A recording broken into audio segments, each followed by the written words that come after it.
Hello and welcome to the Godyssey, the show that celebrates the gods and the fun stories they tell. On this show, we're all about mythology, and myths in general. Today, we have a popular one, the religion that contains probably the most recognized pantheon of gods in all of Western culture, Greek mythology. We have a whole line of videos coming up on this topic, but today we're going to cover the basics: cosmology, theogony, and anthropogeny. 3 words meaning the origins of the cosmos, the gods, and man. Let's not waste any time, let's get started. In the beginning, there was chaos. Yeah, you thought it started with Gaia, right? Wrong! We gotta teach us something, don't we? Anyway, Chaos was the first god, and is the gap between the earth and the heavens. Oddly, he isn't an anthropomorphic being, he's just the sky. Most of the gods before the Titans were like this, such as Erebus and Aether, darkness and light, Nyx and Hemera, night and day, and Tartarus, the underworld. There's also Eros, god of love, but that's kinda confusing considering that Aphrodite is also the goddess of love, and they never kill Eros or anything, but I digress. The involvement of any of these gods in the creation of the universe seems to differ based on which source you look up.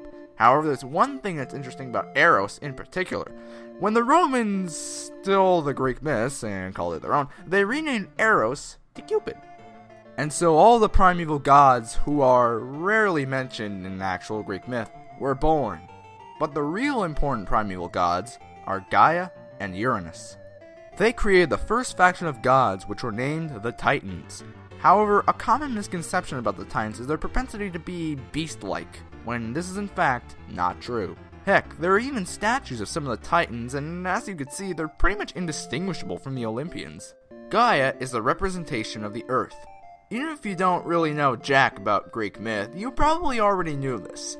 Whenever you're talking about the Earth as a living entity or whatever, the name Gaia is often used, along with Mother Earth, which is another one of her titles. But eventually, Gaia became lonely. Kinda weird considering that not only was she clearly not alone, but one of the gods mentioned a moment ago was the freaking god of love, but whatever. So in order to cope with her crippling loneliness, she decided to create a being representing the sky, Uranus. Yeah, that Uranus. And so, Uranus and Gaia made love. So technically Gaia is actually having sex with her son. Weird. She gave birth to all the other Titans and some monsters, who all mated with each other, so yeah, mass incest amongst the Titans. No wonder their kids became so screwed up. But that's a story for another time. Today's story is the Titan roll call. Oceanus was the representation of all the sea, but with his sister wife Tethys, they created all the great rivers of the world, including the river Styx. So when the Greeks saw the Nile for the very first time, they naturally thought that Tethys was the one that put it together. Together, they gave birth to 3,000 sea nymphs. We'll get to sea nymphs some other time, along with those monsters that were mentioned before. They also gave birth to Metis, Titan of prudence, but more importantly, the mother of Athena. Hyperion was the Titan of light, and is also a moon of Saturn, so there you go. He gave birth to the gods Helios, Eos, and Selene, gods of the sun, the dawn, and the moon. But none of those things would matter without his sister wife, Thea, not to be confused with Tethys. It may seem obvious, but when written, it's easy to confuse the two. Thea was the Titan of sight, so yeah, pretty important. On the other hand, you have Iapetus, who gave birth to Atlas, Prometheus, Epimetheus, and Menoetios. What a weird name. Atlas was the Titan of strength and astrology, and had the job of holding up the freaking universe. Menoetios, on the other side of the spectrum, was the Titan of mortality, and so could probably be said to be the Titan of weakness. Prometheus was the wisest Titan of all, for he was the Titan of foresight, and could tell the future. Epimetheus was the Titan of afterthought, thus his illustrious title, Captain Hindsight. Okay, he wasn't actually called that, but you'll know more about those Titans in a later video. Atlas and Prometheus are some of the most famous Titans out of all of them, and some of the only Titans that have made prominent appearances in Greek myth, especially Prometheus. So what about Iapetus, their illustrious father? He was the Titan of... apparently nothing. Seriously, I found on Wikipedia that he might be the Titan of mortality, but that's Menoetios, isn't it? At least that's what my research tells me. Okay, so what about his wife? Asia, the mother of these great titans. I mean, come on, she's a continent, she must be cool. Yeah, I can't find anything on her either. She was a daughter of Oceanus and Tethys, but that's about it. So yeah, considering his lack of any powers whatsoever, I don't think I'll be talking about him again. But if I ever do, I will refer to him only as Wilford Brimley. Diabetes, diabetes, diabetes, diabetes, diabetes, diabetes, diabetes, diabetes, diabetes testing supplies. Thankfully, these next few titans offer more to talk about. Koius, or Kius, depending on the way it's written, was the titan of intellect, and of the celestial axis around which the heavens revolve.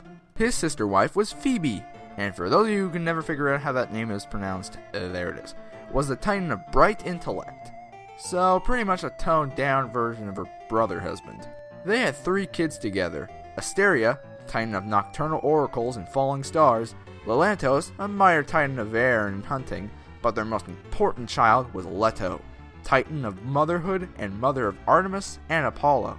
Crius was the titan of the constellation and the stars, and with his wife Eurybia, who was the titan of mastery of the sea, whatever that means, they both had 3 kids together: Perses, titan of destruction; Pallas, titan of warfare; and Astrios, titan of the planets, the dusk, and astrology? Again? Boy, these titans aren't very efficient, aren't they? No wonder they lose the war. Anyway, next up... Mnemosyne. If you were to look online to double check whether or not that pronunciation is correct, you'll find out that she was actually the titan of memory, and gave birth to the Muses, pretty much beings representing the arts. So yeah, she's the mother of art, and even some intellectual disciplines like history and, oh for God's sake, astronomy again? Well, there are 3 of them now, so I guess they represent the X, Y, and Z axes. I mean, your guess is as good as mine. So yeah, she was pretty awesome, and she actually had sex with Zeus, her nephew. I mean, okay, it's so gross, but it's further away in the family tree than brother and sister. Oh, and the pronunciation is Mnemosyne. The M is silent. Next up, Themis.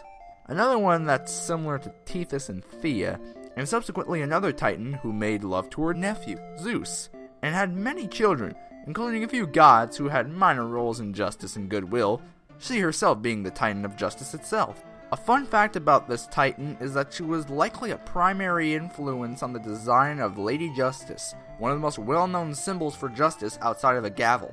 Her 3 children were known as Irene, goddess of peace and wealth; Eunomia, goddess of law and legislation; and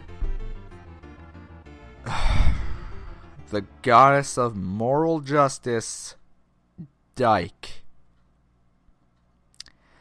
I think that's a good place to end things. So hey, we just went over the pantheon of titans and even a few gods, but all the cool stuff is yet to come. But next time, we first need to talk about 2 more titans, probably the most important ones outside of Gaia and Uranus, Rhea and her husband, Kronos.